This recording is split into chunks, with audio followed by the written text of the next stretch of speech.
Salve, salve, gurizada! E aí, como estão vocês? Tudo tranquilo? Temos mais uma aula de Geografia Física, então, por revisão de exercícios, tá bom? Temos, então, revisão dos exercícios da aula 5, que eu julgo ser o mais importante para o Enem, não por, né, por meu julgamento, mas pelo que demonstram as estatísticas. Temos climatologia hoje para revisarmos, então é bem importante, é bem frequente no Enem, bem recorrente. Eu peguei várias questões que demonstram isso. Climatologia é um conteúdo extenso pra caramba, então tem muitas coisas as quais a gente pode aproveitar bastante para concretizar o nosso conhecimento, tá bom? Então vamos lá? Para a aula de revisão por exercícios, números da aula 5, tá bom? Então temos aí tempo, clima, vegetação, correntes marítimas, massas de ar, ventos, fatores e elementos climáticos, que é muito importante, tá bom? Então vamos lá para a primeira questão, sem mais delongas. Sobre a relação entre tempo e clima, é correto dizer que... Eu já destaquei a resposta aqui para vocês, para que a aula não fique tão extensa mesmo, para que eu fique lendo e tal, e selecionando. Então já botei aqui para vocês. Então temos aqui, letra A, o clima é a sucessão de eventos relacionados com o tempo meteorológico. Cara, não. O tempo, vamos para C. As variações do tempo determinam o clima de uma região. A diferença, antes de ler tudo isso aqui, vamos diretamente para um resumo do que é tempo e do que é clima. O tempo é a condição meteorológica passageira. Não é uma condição assim que eu olho para a janela, o tempo tá, sei lá, tá nublado, tá? Aí do nada o tempo tá ensolarado, tá? Isso é o tempo. O clima é o clima de um determinado local, onde sempre naquele local em junho é frio. Isso é o que determina o clima. O clima naquele determinado local é sempre árido, é sempre seco sem chuva, como o Saara. O clima no Saara é árido, tá bom? Então temos aqui o tempo como o humor do lugar, a gente troca de humor constantemente, frequentemente, e o clima é a personalidade do lugar. Sei lá, o Ravel tem uma personalidade, sei lá, qualquer personalidade, o cara é, sei lá, engraçado, tá? O Ravel tem uma personalidade engraçada, mas ele, sei lá, é bipolar, ele muda de humor toda hora. Então seria essa a diferença de clima e tempo. Então temos aqui o tempo é uma consequência única e direta das condições climáticas. É isso aí, é a resposta correta. Por quê? Porque é uma consequência única e direta das condições climáticas do local daquele momento. Tá? Então, aqui temos o clima é a sucessão de eventos relacionados com o tempo meteorológico. Não, como é que o clima vai ser relacionado com o tempo? Não tem nada a ver. Um tempo é uma coisa, clima é outra. As variações do tempo determinam um clima na região negativo. Nenhum clima não determina tempo e nem tempo determina clima. A diferença entre tempo e clima está na área espacial de abrangência dos fenômenos. Nada a ver. Não falei em área sobre vocês aqui, falei sobre decorrência de tempo mesmo. Por exemplo, o clima, para determinar o clima de alguma região, é no mínimo 30 anos de registro de temperaturas, regime pluviométrico e outras condições, tá bom? Então, 30 anos para determinar o clima. O tempo, 1 minuto, tu olha pela janela e vê, o tempo está chuvoso, tá bom? E a letra E, o conceito de tempo não existe para a climatologia, errado. Então temos aqui o tempo é uma consequência única e direta das condições climáticas, tá bom?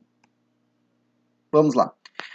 Temos aqui diferença entre fatores e elementos climáticos. A grande variação climática no planeta é resultante da interação dos fatores climáticos, que são os responsáveis pela grande heterogeneidade climática da Terra e estão diretamente relacionados com a geografia de cada porção de superfície terrestre. Em qual das alternativas a seguir há apenas fatores climáticos, isto é, aqueles que contribuem para determinar as condições climáticas de uma região do globo? Bom, então temos assim, fator determina, tá bom? Fator, ele define qual vai ser a condição climática daquele local. Então, o fator, ele não muda. O fator é uma coisa que, por exemplo, se um lugar é muito alto, necessariamente esse local vai ter uma menor temperatura média. Então, temos aqui, se o lugar é muito alto, ele vai ser um pouco frio. Então, temos a altitude. Por exemplo, a altitude de um morro não muda, certo? Massas de ar. As massas de ar sempre são as mesmas, tá bom? Temos a massa equatorial continental, massa equatorial atlântica, temos a massa polar. Então, temos várias massas que sempre fazem o mesmo caminho. Maritimidade, que é a proximidade com o mar, e latitude, certo? Latitude, muito simples, é a distância em graus em relação ao Equador, que também não muda. O Brasil não fica toda hora, né, se aproximando e se afastando do Equador. Então, vocês têm que procurar, quando falar de fatores aqui, apenas fatores climáticos, as coisas que não mudam. Por exemplo, a altitude de um lugar nunca muda. A distância do mar de um lugar nunca muda. A latitude nunca muda. Massas de ar também não, tá bom? Então temos os elementos que variam, certo? De acordo com cada minuto, que no caso seria a temperatura, varia toda hora em qualquer lugar. A umidade, certo? A umidade da atmosfera e a pressão atmosférica, tá bom? Então vamos lá. Temos aqui letra D como resposta final. Os deslocamentos de massas de ar ocorrem na... Bom, aqui vocês vão lembrar lá das nossas primeiras aulas que todos os eventos atmosféricos, chuva, neve, sol, vento, tudo que acontece, que a gente registra e que afeta a nossa vida, acontece na troposfera. Tudo acontece na troposfera, inclusive nós estamos, os aviões voam na troposfera, os animais, tudo está na troposfera, tá bom? Então, estratosfera é uma camada muito acima, mesosfera também, termosfera nem se fala, tá bom? Então temos a troposfera como o local onde ocorrem todos os eventos climáticos. Vamos lá. Essa é uma questão bem extensa. O Brasil possui um território extenso, com 92% do território pertencentes à zona intertropical, entre os trópicos, entre o Trópico de Capricórnio e o Trópico de Câncer. As massas de ar que atuam em território brasileiro possuem influências oceânicas e continentais. Sobre as características dessas massas de ar, é correto afirmar. Bom, eu não trouxe aqui nomes de massas e tal, porque é um conteúdo bem complicado e, além disso, o Enem não costuma pegar muito nisso. Então, eu trouxe aqui com letras aqui genéricas e tal. Claro que cada uma dessas tem nome, mas eu trouxe com letras genéricas aqui só para a gente depreender, só para a gente inferir. Então, vamos diretamente à resposta, que é Y, que é essa aqui, Y. Y indica a massa polar atlântica, faz sentido, porque ela está vindo do polo, certo? Então, já, ó, se ela vem do polo, ela é fria. Já pensamos nisso. Y indica a massa polar atlântica que se desloca a partir do sul em direção ao norte do território brasileiro. A partir do sul, beleza, em direção ao norte, ó. Vem por aqui e vem por aqui. Beleza. E tem como característica a presença de ar frio, perfeito, né? Se ela vem do polo, né? Massa polar atlântica é ar frio e porque vem do Atlântico, do mar, tá? Ela é úmida. Vem do oceano, ela é úmida. Presença de ar frio, podendo atingir a região centro-oeste no inverno. Perfeitamente, ela atinge a região centro-oeste no inverno. Só nos lembrarmos de que no inverno, no centro-oeste, tem as queimadas, porque o tempo fica muito seco.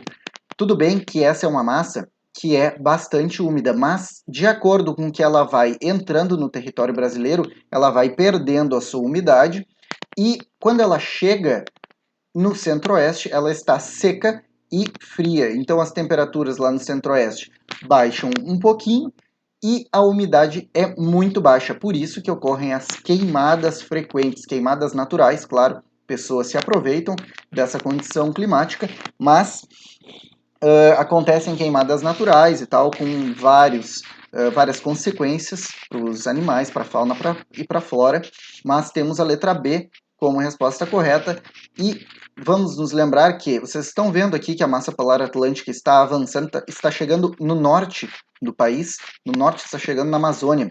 Tem aquele fenômeno que é chamado de friagem, que é quando na Amazônia, a Amazônia tem uma temperatura média de 25 graus, sempre temperatura média bem elevada, de 25 graus, 28 graus, 30 graus, e essa massa polar atlântica, ela avança até a Amazônia e diminui as suas temperaturas até 17, 15 graus até. Então vocês imaginem aquela população com um frio absurdo, certo? Estão acostumados com 25, 30 graus e do nada vem 15 graus, certo? E esse fenômeno é chamado de friagem, tranquilo?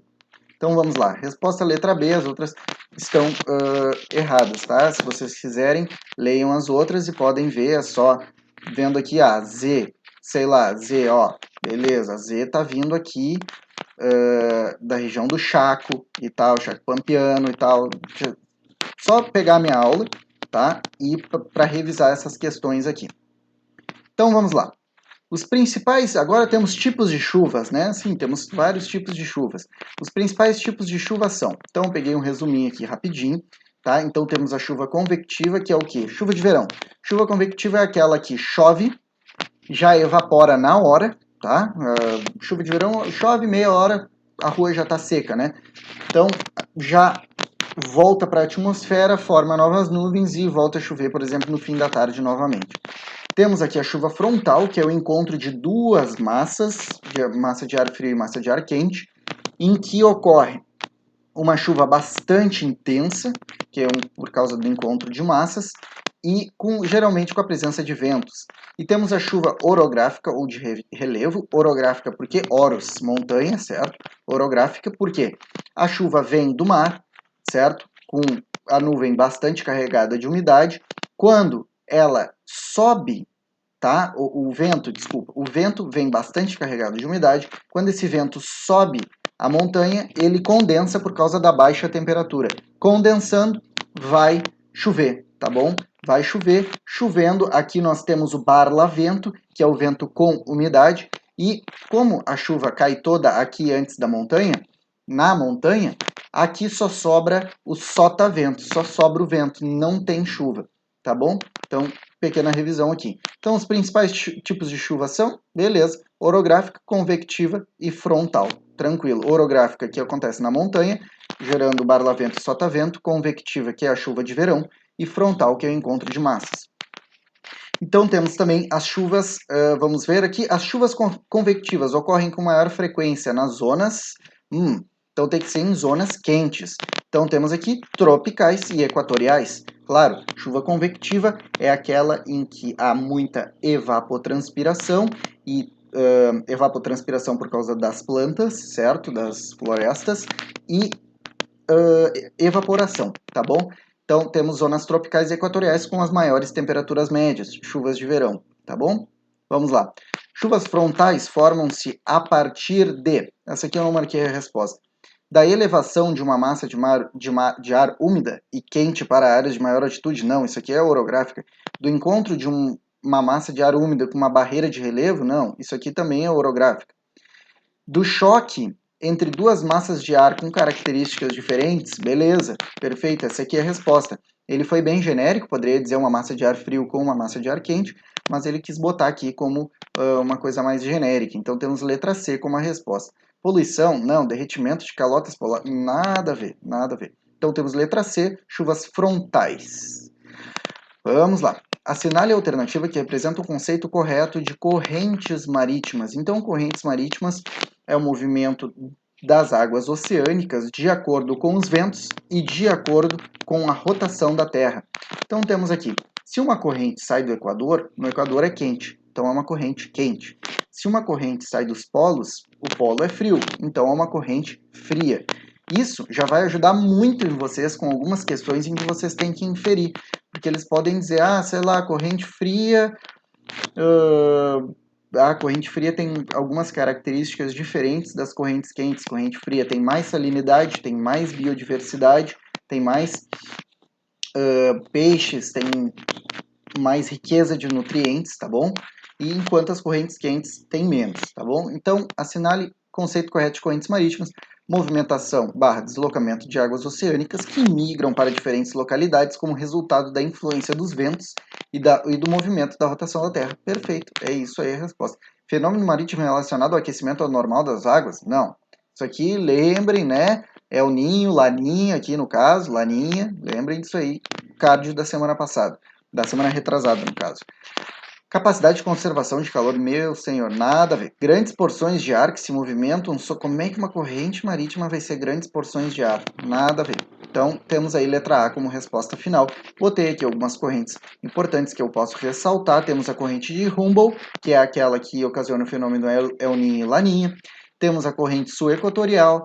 Temos aqui corrente de Madagascar, temos, deixa eu ver alguma mais importante que eu poderia falar, corrente de Labrador, corrente do Golfo, tá bom? Das Guianas, bastante importante, das Canárias, mas isso aí é só para vocês terem conhecimento mesmo, não precisa decorar. Vamos lá. De acordo com as figuras, a intensidade de intemperismo de grau muito fraco é característica de qual tipo climático? Bom, se vocês lembram das nossas aulas de intemperismo, vocês vão lembrar que o intemperismo ele é químico e físico, tá? E também tem o biológico. Mas o intemperismo químico é o intemperismo severo, que é o feito pela água, tá bom? Feito pela chuva, a água da chuva que é ácida e vai desgastando. O intemperismo físico é o intemperismo leve. Por quê? Com a variação da temperatura, uma rocha está aqui. A rocha, quando esquenta, ela dilata, como vocês já tiveram nas aulas de física. Quando a rocha esquenta, ela dilata. De noite, quando não tem mais sol, ela esfria e volta a seu estado normal. É dia de novo, dilata. De noite, volta ao estado normal. De dia, dilata. De noite, com esse movimento de dilatação, que é imperceptível aos olhos, obviamente, essa rocha, algum dia ela vai se quebrar. Algum dia ela vai rachar e vai formar uma poeirinha, que seria o caso do intemperismo. Então, temos aqui, ele está perguntando sobre intemperismo fraco. Então, aqui, ó, muito fraco. Intemperismo muito fraco. Onde é que temos um local onde é bastante seco no Brasil, em que há bastante sol, bastante calor, e de noite, no caso, dá uma esfriadinha porque não tem sol?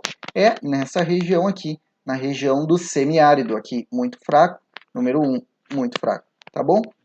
Acho que uma boa explicação aí para vocês.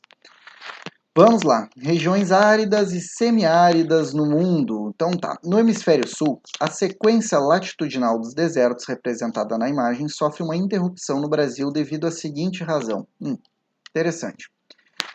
Por que que aqui não tem deserto? Por que que aqui não tem deserto? Aqui também, por que que aqui não tem deserto? Como está, ele está falando da sequência latitudinal, né? Por que que aqui nesta região essa sequência latitudinal sofre uma interrupção e aqui também, vocês estão vendo, aqui tem deserto, aqui para de ter deserto e aqui volta. Como assim? Né? Aqui tem deserto, aqui para de ter deserto e aqui volta. Nessa região equatorial, nós temos aqui a floresta amazônica e a grande floresta do Congo, tá? É bem legal saber disso, porque é um local muito úmido, porque a floresta é úmida, a floresta amazônica é úmida, chove muito lá. Então, temos aqui como resposta a influência da umidade das áreas florestais. Então, aqui, ó, se vocês sabem que aqui tem floresta, aqui também tem, do Congo. E aqui também tem. Beleza? Não sei, não vou saber dizer o nome das florestas que tem aqui, mas aqui também tem floresta bastante úmida, tá bom? Então, a existência de superfície de intensa refletividade? Não, nada a ver. Preponderância de altas pressões atmosféricas. Se vocês observarem no Equador, são baixas pressões atmosféricas, porque temos alta temperatura e baixa pressão por consequência. Predomínio de correntes marinhas frias? Não. Ausência de massas de ar continentais? Não. No caso aqui, essa letra D é interessante comentar, porque sempre quando nós temos a presença de uma corrente marítima fria, essa corrente marítima fria, ela não tem tanta evaporação, a água está fria. Então, ela retira, ela não leva muita umidade para o litoral, onde há a formação, não necessariamente, mas há a formação de desertos, porque aquele litoral vai ser seco, tá bom? Também é importante vocês saberem disso. Então, temos aí. Próxima questão. A convecção na região amazônica é um importante mecanismo da atmosfera tropical e sua variação. Em termos de intensidade e posição, tem um papel importante na determinação do tempo e do clima dessa região. A nebulosidade e o regime de precipitação determinam o clima amazônico. O mecanismo climático regional descrito está associado à característica do espaço físico de... Bom, aqui nós temos nebulosidade, tá? Ele fala da atmosfera tropical e da Amazônia. E diz ali que tem uma nebulosidade e regime de precipitação. Vocês devem saber que o regime de precipitação na Amazônia é regular e de altos volumes. Chove muito na Amazônia. Então, se nós temos isso, vamos ver por quê. Por que acontece isso na Amazônia? Resfriamento da umidade da superfície? Não, lá é quente. Variação da amplitude da temperatura? Não. Como é muito úmido, a temperatura varia pouco. A temperatura ela não tem 15 graus de noite e 40 graus de dia. Não, lá é sempre 25 graus de temperatura média. Dispersão dos ventos contra alísios? Estranho. Existência de barreiras de relevo? Não existe. Convergência de fluxos de ar? Beleza. Aqui vocês matavam essa questão sabendo que esta linha aqui equatorial é uma linha que se chama ZCIT, Zona de Convergência Intertropical. É para cá que convergem os ventos alísios provindos dos trópicos. Esses ventos trazem consigo bastante umidade. Trazendo consigo bastante umidade, trazem necessariamente chuva. Quando eles chegam aqui, eles esquentam, sobem e formam a chuva, tá bom? Então temos aqui convergência de fluxos de ar, o que dá as características climáticas da Amazônia. Zona de convergência intertropical e ventos alísios, beleza? Vamos para a próxima. O Brasil, devido à sua localização e grande extensão territorial, abriga diversos tipos de cobertura vegetal, sendo que cada região brasileira apresenta um bioma predominante. Nesse sentido, relacione o estado ou região ao tipo de vegetação predominante. Bom, fiz aqui essa questão já também para deixar prontinho. Então temos aqui, região Nordeste. Qual é a vegetação característica da região Nordeste? Caatinga, porque lá é seco, com plantas xeromórficas ou xerófitas, como mandacaru, que não precisa de muita água. Lá, né, se vocês lembrarem eu tenho uma outra questão aqui que vai demonstrar para vocês. A caatinga, que é com solo seco, eles sofrem muito com secas, né? Então, Nordeste, Caatinga. Região Nordeste, número 1, Caatinga. Número 2, estado do Mato Grosso do Sul. Temos Pantanal, que é o bioma praticamente exclusivamente brasileiro, certo? Com Pantanal, com bastante um regime de chuva moderadamente regular. Temos uma grande biodiversidade. Na verdade, o Pantanal é uma área de transição entre biomas, né? Entre o bioma Mata Atlântica, Cerrado, tem um pouco de Amazônia, é uma loucura ali. Então temos o Pantanal como estado do Mato Grosso do Sul, tendo como detentor do Pantanal. Temos aqui 3, região norte. Qual é a vegetação característica da região norte? Acabamos de falar, Amazônia, né? Então temos aqui floresta amazônica, né? Com muita densidade florestal, vários estratos, certo? Tem árvores baixas, médias, altas, super altas, grande biodiversidade, regime de chuvas regular também, muita umidade. Então é isso aí. Número 4, região centro-oeste. O que temos na região centro-oeste como característica? Cerrado, já falei para vocês também na questão anterior. Temos o Cerrado com também duas divisões, tem o Cerrado e o Cerradão, que é mais a parte amazônica do Cerrado, certo? Temos ali vegetação arbustiva, uma vegetação média, galhos tortuosos, solo acidificado, lixiviado, que também já vimos em nossas aulas. Então temos várias características, veremos agora daqui a pouco nas próximas questões. Estado do Rio Grande do Sul, o que é que temos aqui? Campos ou Pampas, aí nosso representante, temos aí o detentor dos Pampas, certo? Com um campo, pouca cobertura vegetal, vegetação herbácea, vegetação rasteira, certo? Com uma biodiversidade relativamente baixa. Temos aí a região sudeste, como a Mata Atlântica, é onde os portugueses chegaram, certo? Encontraram os índios.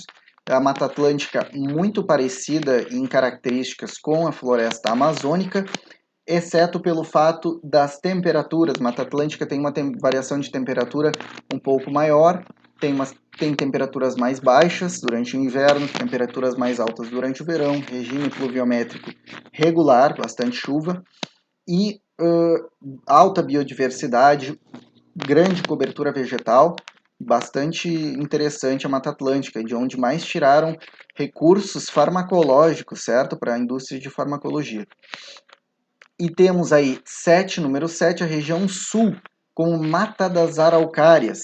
Mata das Araucárias, característica basicamente da região sul, ali pode se estender do Rio Grande do Sul até o Paraná, com temperaturas baixas, árvores elegantes, né? Pinos, eliotes, araucária angustifolia e como eu já falei, baixas temperaturas. Então vamos lá para a próxima questão. O texto abaixo refere-se a qual formação vegetal? De origem bastante discutida, essa formação é característica das áreas onde o clima apresenta duas estações bem marcadas, uma seca e outra chuvosa, como no Planalto Central. Ela apresenta dois estratos nítidos, um arbóreo arbustivo, onde as espécies tortuosas têm os caules geralmente revestidos de casca espessa, e outro herbáceo, geralmente dispostos em tufos. Bom, vocês já viram a resposta aqui? Cerrado. Então, por que as árvores têm os galhos tortuosos, né, o tronco tortuoso e com cascas grossas? Lembrando também que tem regiões de alta densidade pilosa. Já vou explicar porque já caiu no Enem isso. Né? De uma forma extremamente desnecessária o Enem cobrar isso, mas infelizmente cobrou de uma forma muito ruim. Temos aqui galhos tortuosos. Isso é decorrente da acidificação do solo e da alta da alta concentração de alumínio no solo, o que faz com que os galhos fiquem tortuosos. E o tronco também. Por que o tronco é revestido por uma grossa casca? Para proteger justamente das queimadas que eu falei para vocês anteriormente. As queimadas são naturais, porque o ambiente fica muito seco e, tendo o ambiente muito seco, muito sol, basicamente é muito fácil de pegar fogo naturalmente. E tem aquelas queimadas. E áreas de alta densidade pilosa, por quê? Quando esse ambiente está muito seco, essas áreas de alta densidade pilosa são relacionadas a pelos, pelinhos. Essas árvores têm pelinhos. Esses pelinhos têm a função de absorver a água da atmosfera. Então, por menor que seja a quantidade de água, esses pelinhos também são muito pequenininhos e conseguem captar essa água, para que a planta não fique, não morra de sede, não morra de desidratação, basicamente, porque não chove. Basicamente não chove nada no inverno, no cerrado. No verão chove bastante, mas no inverno não chove nada. Então, essas áreas de alta densidade pilosa têm o papel de absorver a mínima quantidade de água presente na atmosfera. Então, temos o cerrado como resposta dessa questão. Vegetação típica de regiões costeiras, sendo uma área de encontro das águas do mar com as águas doces dos rios. Interessante, uma área de transição.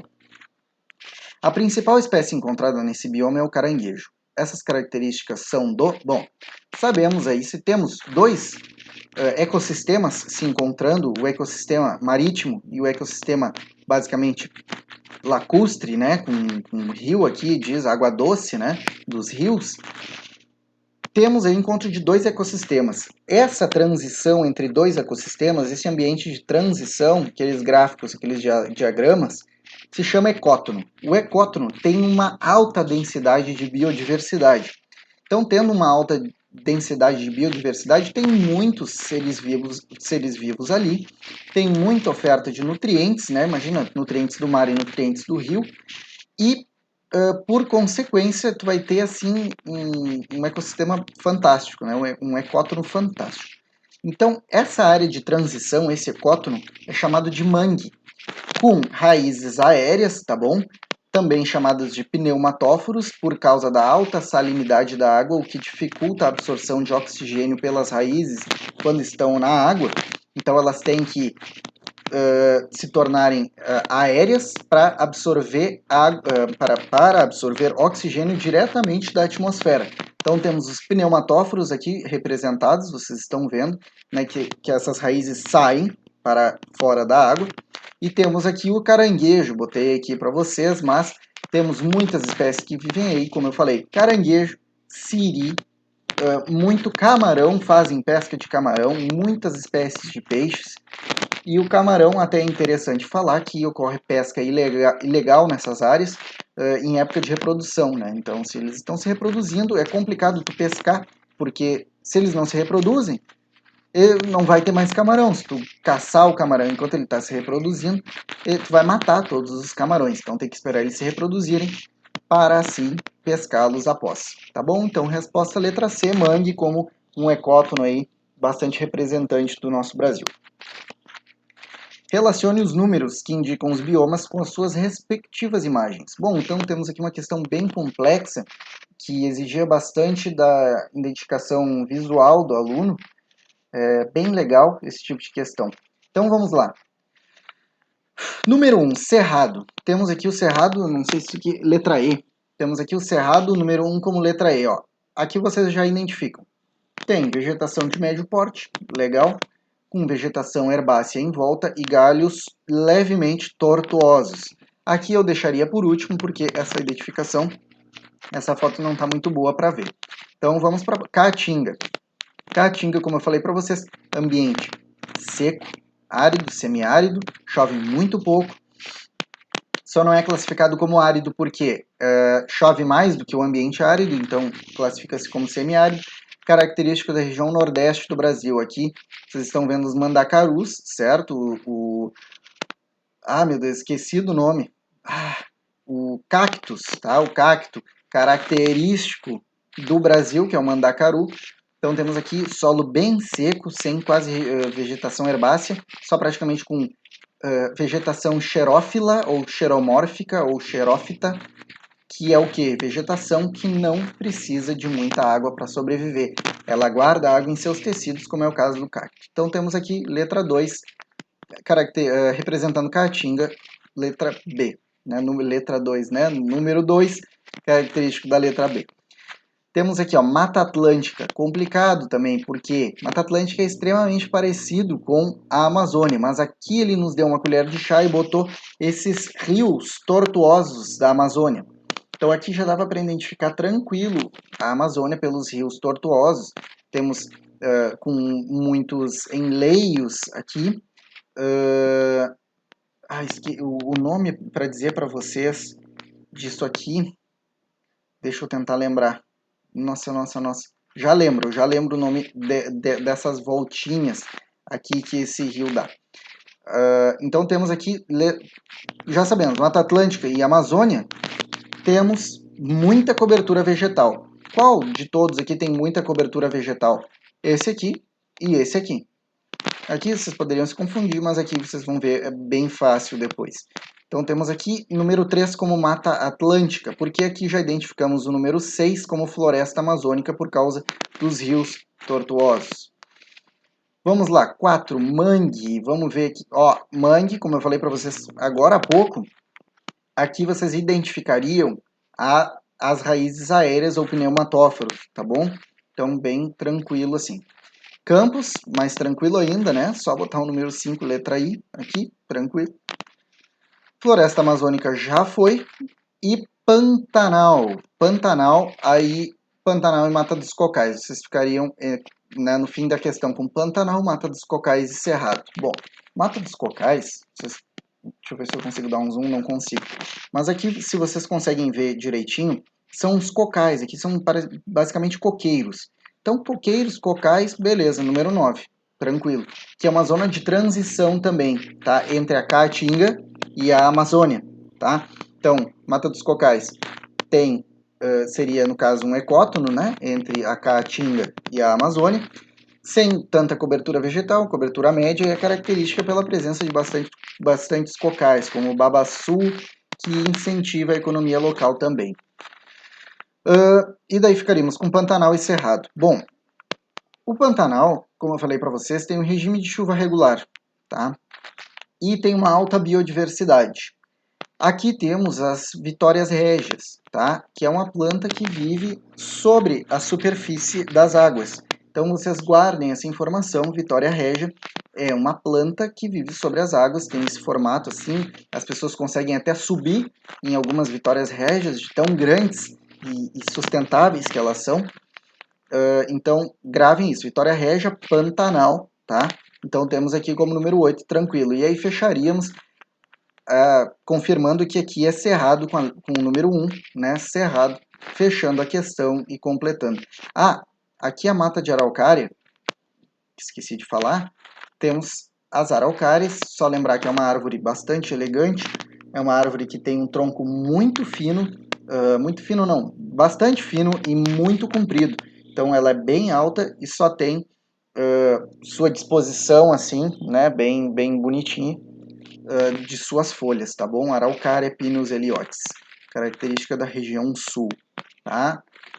Mata das araucárias, região sul, baixa temperatura. Aqui mata amazônica, selva amazônica, Mata dos Cocais, transição, cerrado.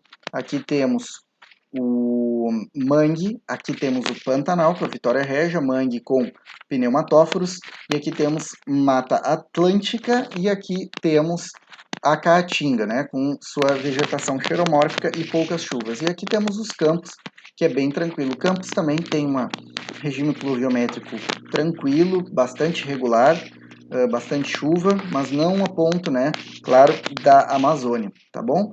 Então, acho que fechamos nossa aula por hoje. Não consegui lembrar o nome dessas curvinhas aqui. Eu vou botar aí na descrição do vídeo. Vou dar uma pesquisada que eu realmente esqueci o nome. Deixa eu ver se eu consigo lembrar. Não consigo. Mas eu boto ali para vocês, me deu um branco aqui, que é bem importante, eles citam em questões também o nome dessas curvinhas aqui, tá bom? Então, um abraço, foi um prazer dar aula para vocês, espero ter feito uma rápida revisão da nossa climatologia, tá? E um abraço, bons estudos, estarei disponível para tirar qualquer dúvida realmente, seja lá no grupo do WhatsApp, privado, seja por e-mail, qualquer coisa, Facebook, estarei sempre à disposição, 24 horas, tá bom, pessoal? Um abraço para vocês e até a próxima.